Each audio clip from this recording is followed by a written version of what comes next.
How much can an improved Aday Mara impact this UCLA team this year?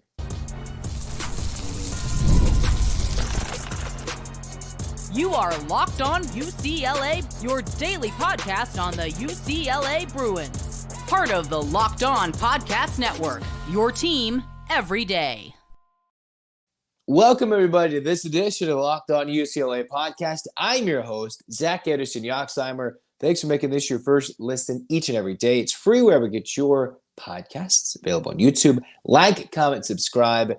Thanks for your support, download, review, whatever it may be.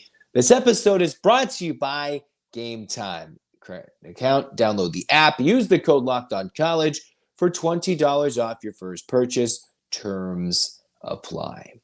All right, so where we're headed going into this one today. We're talking about Aday Mara and his potential impact for the 24-25 Bruins as Aday is playing international ball this summer. And no, that does not mean he's playing with the Olympics. He's not playing in that big senior team scenario, but he is playing in the U20 2024 Eurobasket Spanish team, which means he gets a lot of playing time and gets a lot of guys his age.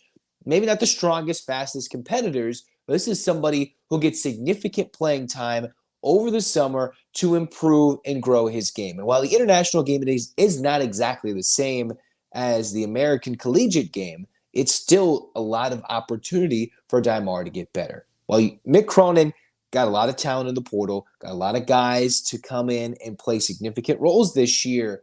The growth year over year for Aday Mara is needed for UCLA to be good this year, right? It's not that he has to be a significant double-double guy, but if you can bring a 7'3" Spaniard off the bench after you bring off the Summit League reigning Defensive Player of the Year to the bench for a quick breather, you do got Bilodeau, you do have Devin Williams, but Aday Mara already was somewhat taking that number 2 center role last year. At the end of the year, while it wasn't 15 minutes per game, he was getting close to 10 minutes, playing against Oregon State, playing against Oregon slowly but surely, more like 6 to 7, 8 minutes. But you bring in Mara, that's a huge size mismatch that most teams aren't going to be able to bring off the bench, regardless of if they're the Big Ten. You're going to be flipping this script. And if you're going to try and counter that size with Mara coming off your bench, whoever it might be, then that's just a lot of big-time minutes.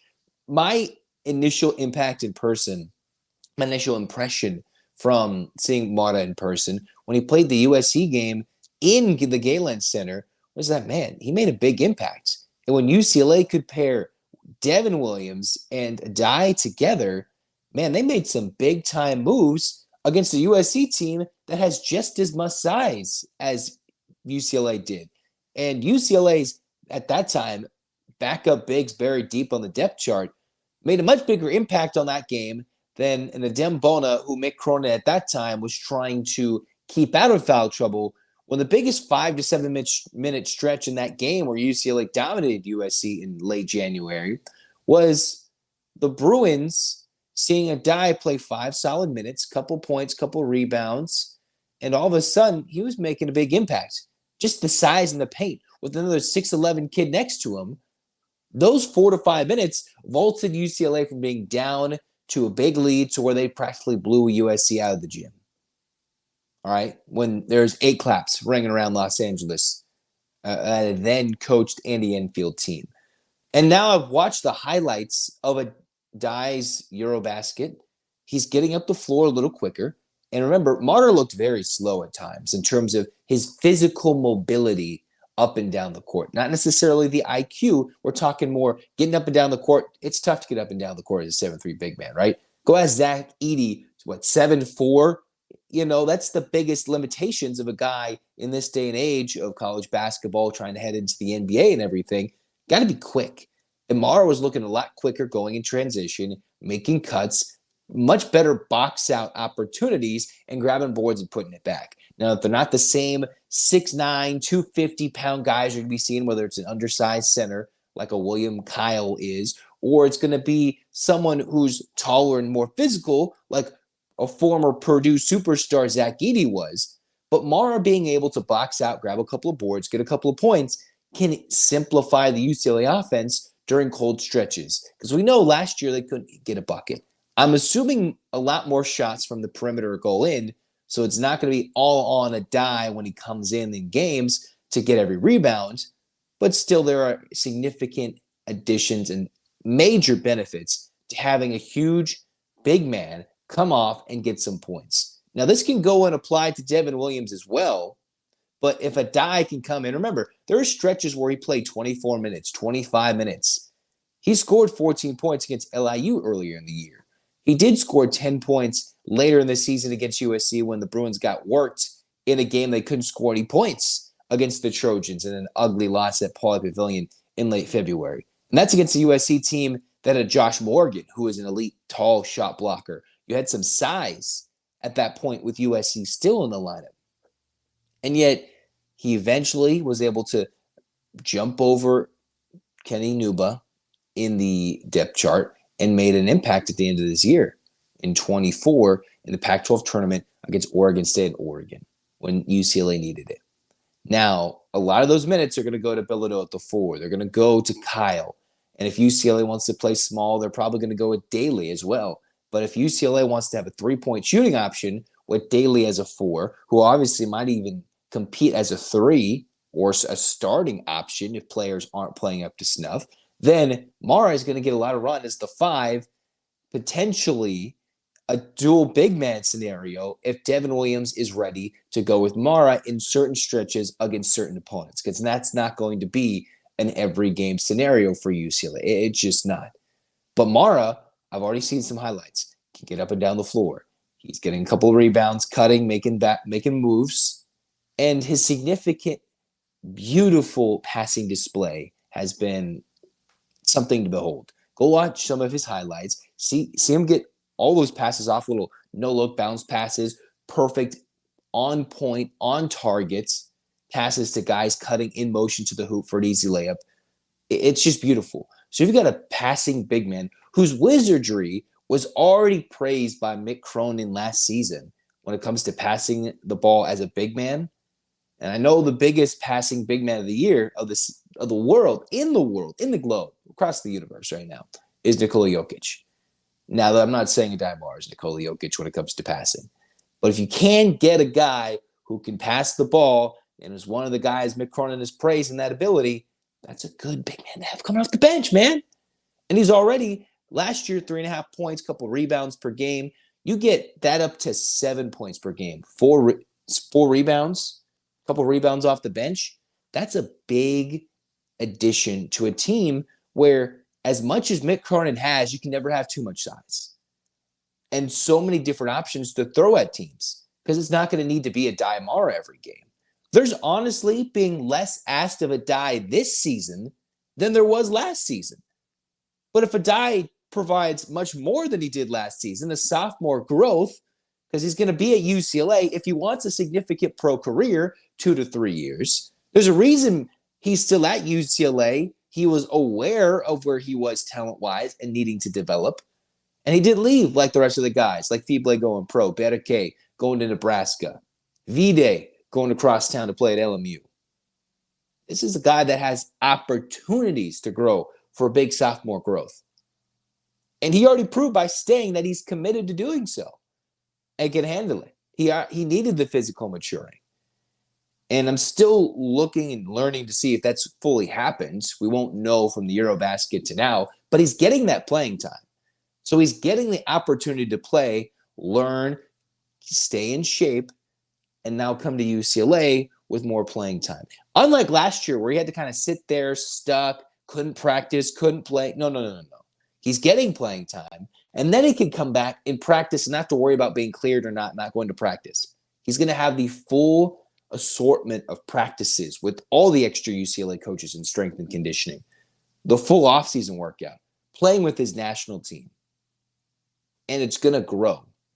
Now, he doesn't need to be a double-double guy, but his benefit to UCLA, to him contributing significant minutes, doesn't need to be in every game, but if it's like 75% of the season where he's made an impact on the game in a 4 to 5 minute stretch, like significant impact, where he comes in, it's like, oh, these are huge minutes coming off the bench for Aday Mara. And if he goes back to the starting lineup like he started some of his freshman year I just don't see that happening. But if he does that, boy, UCLA is set. I'm not even asking him. He doesn't need to be a starter. It's just what can he do to provide for this UCLA team this year, which is stacked with talent. Speaking about stacked, the UCLA schedule is stacked after the official agreement between UCLA and a West Coast rival. We all know who we're talking about. Let's talk about the Bruins can solve their Gonzaga woes. Finally, hopefully, maybe next on Locked On UCLA.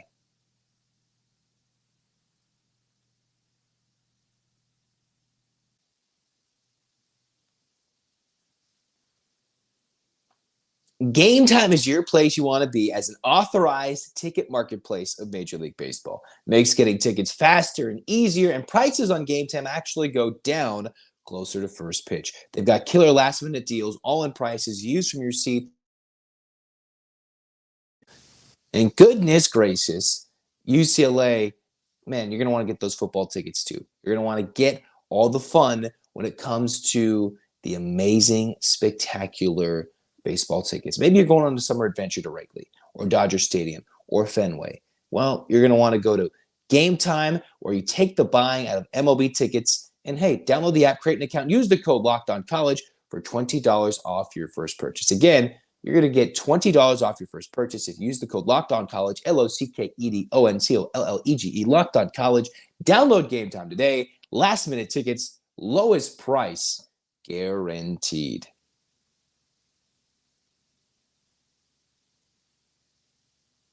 At a scheduling agreement, UCLA has to travel the complete part of the United States, and then maybe at some point, if they're like the women, they might go to France for an opening night tip-off. But at this moment, UCLA will settle for extreme travel for Big Ten play, a cross-trip battle when they have to go play North Carolina this year in the CBS Sports Classic. UCLA is wanting to get a consistent game with Gonzaga. And now they got the 2 games set. It's a little bit older news since we've recorded this podcast, but UCLA and Gonzaga is a matchup made in basketball lore. 2-3 epic March Madness finishes, 4 finishes in the tournament. The last 3 of the 4 UCLA Gonzaga games have finished with epicness, right? You've got UCLA losing to the buzzer to Jalen Suggs, playing in the tournament Julian Strother, even a fun game in Honolulu of last season where Anton Watson couldn't miss. The Bruins all-time now since 1999 are 2-7 against the Gonzaga Bulldogs. It's still a good game. It's an elite West Coast program against another elite West Coast program, and it's a game Mark Few and Mick Cronin had to have. In a day and age where Gonzaga is trying to figure out whether they're Big 12 bound, whether they're trying to be a part of a revamped Pac-12, keeping them on the marquee of the national basketball limelight in college, playing UCLA consistently, at least for the next 2 years, in the 24-25 seasons and 25-26 seasons, beyond any tournament exposure games, that keeps those 2 teams with elite games, right? They got these ACC, SEC, there's all these scheduling agreements these conferences are going to play, which eventually will become one super conference. But to keep these West Coast rivalries alive, make sure they don't go to die is important. It's not that UCLA and Gonzaga have played every year, but with UCLA and Arizona, less of a sure thing, although they're preparing to play each other in the future between Lloyd and Cronin. And then you've got Few and Cronin in the works. Those are games that UCLA has to have. They have to have it. Local marquee matchups where you can hop on a flight, go a couple hours north, or they come down south, as Gonzaga will be doing to the Intuit Dome, the newly built and about to be opened home of the LA Clippers, which is supposed to be a spectacular building. And then you've got to go to Climate Pledge Arena, which is the home of the Seattle Kraken. You got NBA status, hopefully big crowds, for 2 big-time matchups between elite programs that UCLA has not beaten Gonzaga since 2015. We're coming up on a near decade between victories for UCLA against the freaking Zags. They beat Gonzaga in Spokane 71-66.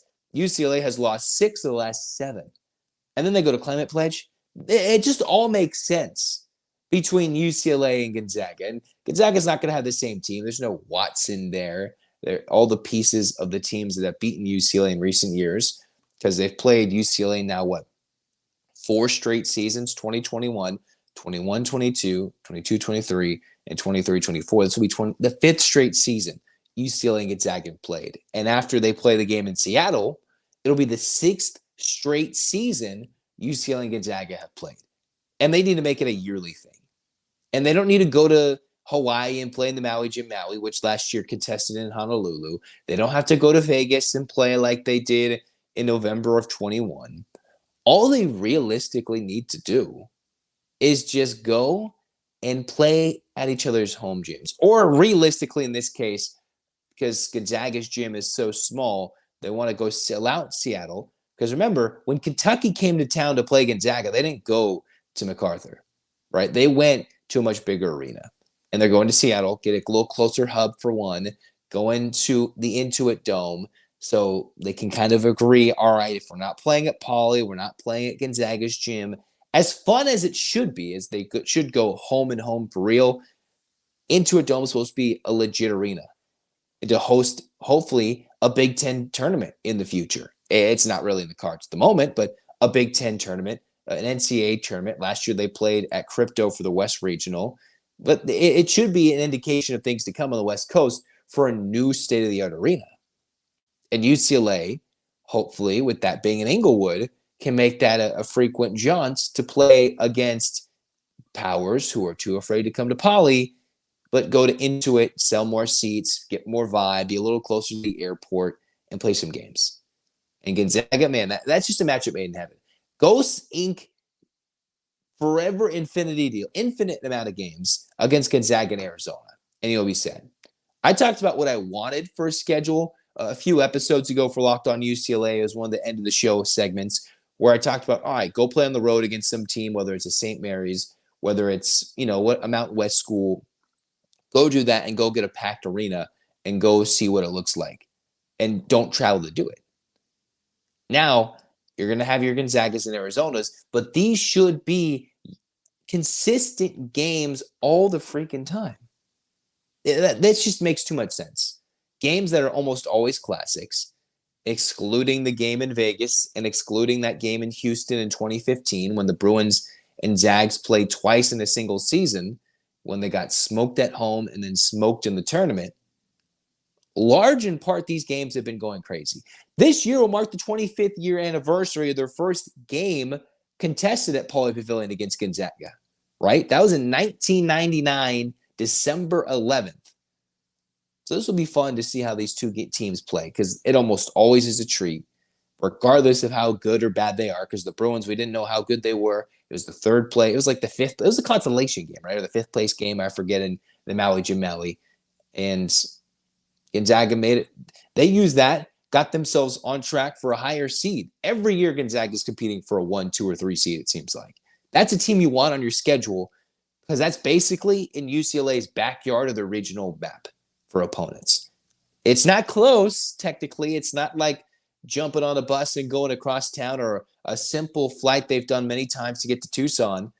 But in all intents and purposes, Gonzaga, Arizona, they're basically in UCLA's backyard for recruiting battles, for opponents. It's like a little simple, all right, that's your neighbor.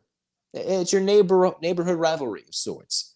The West region has to expand because all the Western teams are going much further to play their conference games, so keep your non-conference much closer. That's what they got to do with Gonzaga. And freaking beat them for once. No heartbreak at the end where you lead for a little bit and all these games. No.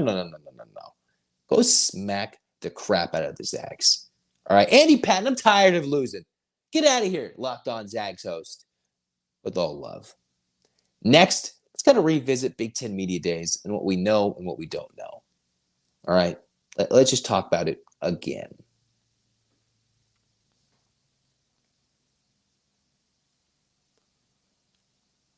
Generally, you don't learn a lot as we come to the end of this segment. You don't learn a lot about the Big Ten media day. You don't learn a lot when it comes to media days, Pac-12, Big Ten, other than, all right, UCLA's QB1, Garbers, we knew that. That's his number one receiver, J. Michael Sturdivant, number one running back, Harden, number one defensive returning player, that's Jay Tuia, although Madrano will have something to say about that, right? You got some guys who are talented. You got some guys who are coming back. 8 returning starters on offense, a couple key returners in the linebacker room, and defensively in the secondary, and one huge returner on the defensive line. But for the Big Ten Media Days, of course, we already talked about this last episode. Let's revisit it one more time. It is the DeShaun Foster show. Because everybody thought he made his bed and looked stupid and you're going to ruin recruiting. No, you're not going to ruin recruiting. Don't get in here, because he can't prepare a 2-minute speech. You're a legit idiot if you think because he can't prepare a 2-minute speech, he's going to lose out on endless amounts of recruits.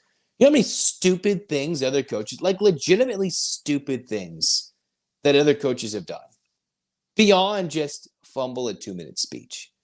Think about all the pressers coaches have done. You think every word out of Nick Saban's mouth has been like treasured gold? No.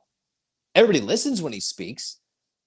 Good heavens, not everything Bill Belichick said until like this past spring was worth listening to, ever. Right? On to Cincinnati. All right, on to Hawaii. I'm done with this mess. All right? Don't tell me that his inability at the moment to sit there and create an awkward 2-minute stretch is going to ruin his recruiting strategy and get thrashed on Twitter, X, social, whatever. All right, cool. People forget about that tomorrow because then they're going to have Chip Kelly trying to roast you. You know, they're going to have Chip Kelly questions and all. There's going to be so many other things. All right, don't come at me with that mess. And if you sit there and think he's unprepared, ill-prepared to go into it, you obviously haven't done 2 minutes of public speaking with national television in your face, people sitting there in an empty NFL stadium. You obviously haven't done much public speaking. That's not the case. Because I've done a fair amount of public speaking in the last few, beyond just like sitting here talking to a camera, like actually to people. We're going to sit there. What are you going to talk about? So we're in the Big Ten. What are you going to say? Lost the press conference? What did he lose? He didn't lose any games yet. Hasn't lost any hearts yet. Makes me love on him more. All right? If you have not done a 2 minutes public, it is hard. Whether you're doing a little mini speech to kids, whether you're talking to youth, whether you're talking to adults, 2 minutes, man, it's not easy. Let me tell you, I have butchered many a 2-minute talks. I've been extremely nervous to talk in front of 10 people in a public speaking class. And man, it sometimes isn't fun, right? There's 2 types of fears when it comes to public speaking. It's the fact that you don't know how to do it and you're afraid of the people, or you know how to do it and you're afraid of what content you're providing. Those are the types of public speaking fears people have. It's you're either going to look stupid doing it because you're afraid to actually do it and perform, or it's you don't got the fear of performing. It's the fact that what you say sounds stupid, right? Those are 2 different fears. And I'm not really going to dive in about what DeShaun Foster has of anything, right? A fear of public. He's clearly not the biggest public speaker. But if you watched any of his interviews prior to that, you would know he's not the most loquacious fella. All right? He won hearts. He was emotional during his opening press conference. Have we forgotten when he was introduced at UCLA? He didn't say many quotes that were super memorable. It doesn't matter. It doesn't matter. Heck, they might even invite more people to his home, say, I'm a genuine human being. Bring your kid here to UCLA. Because even I am not the most rah-rah guy. But we're here to play and play UCLA football. He's not going to sell you on some fake thing, some fake crap. All right? He's just putting UCLA in the map. Heck, even looking at Bruin Report Online, the day this episode was posted, talked about they're having a barbecue day to bring in recruits. All right? They're going to have barbecue family day to host 25 recruits, maybe a couple more from other classes. He's doing things Chip Kelly did and cannot do. And you telling me he's not going to go be friendly and get it, he can have a conversation. Let's not get that. He's fired up at practice. No. But because he's standing there with his face superimposed behind him, that's like 15 times as big of his actual human being. It's just his face behind. Tell me that's not weird? No. What are we going to learn from DeShaun Foster saying some mess? No. Chip Kelly would say a lot of things. Or, yeah, I can't say that. DeShaun Foster is being honest and genuine. All right? Whether he's rating media members in their stories, okay, one thing. Whether he's being forthright, he's being upfront, telling you what's up with the team. And hey, this kid might be coming back. Yeah, that was Jay Tui out of the transfer portal, winning an NIL battle with Texas. All right, if you think you have prepared a 2-minute public speaking opportunity and you're going to crush it every time, no, you're stupid. Absolutely stupid. He's not going to lose. Madden Imeleava isn't going to sit there and be like, whoops, this guy can't speak for He didn't prepare. He's probably going to throw a little ribbing. All right? A guy who has a pretty solid staff. Offensive coordinator, defensive coordinator, guys who can talk, guys who know the game. DeShaun, who has already proven that the recruiting game is doing much better. He doesn't have to broadcast every single time he brings in a recruit to the nation what he says. No. It's the interpersonal interactions, relationships, building on that. And you don't have to be the loudest in the room to be the most genuine, to be the most caring, to bring in the most recruits. It helps, but you want to bring these guys like 2 to 3 years. Win them back in your program after they played for you for a year, because that's how you keep guys in your program, to graduate, to stay out of the portal, to win NIL wars where maybe you don't have the most amount of money to give compared to an SEC school or another Big Ten school. That is what DeShaun Foster is bringing to the table. He's already restored the respect and image of sorts. Just so he had a flop. You tell me the Chip Kelly era didn't end in a flop? They lost to an awful Arizona State team with like no quarterbacks? With whatever major... No. Get out of here. Get out of here. But come back for future Locked On UCLA episodes because, hey, we're going to talk more basketball, more football. There's going to be more news coming out of Big Ten Media Days, whether we like it or not. All right, so get your hands up, Bruins fans. 8 clap time, baby. And 1, 2, 3, 4, 5, 6, 7, 8. UCLA. UCLA, fight, fight, fight. This has been Locked On UCLA. Zach signing off. Go Bruins.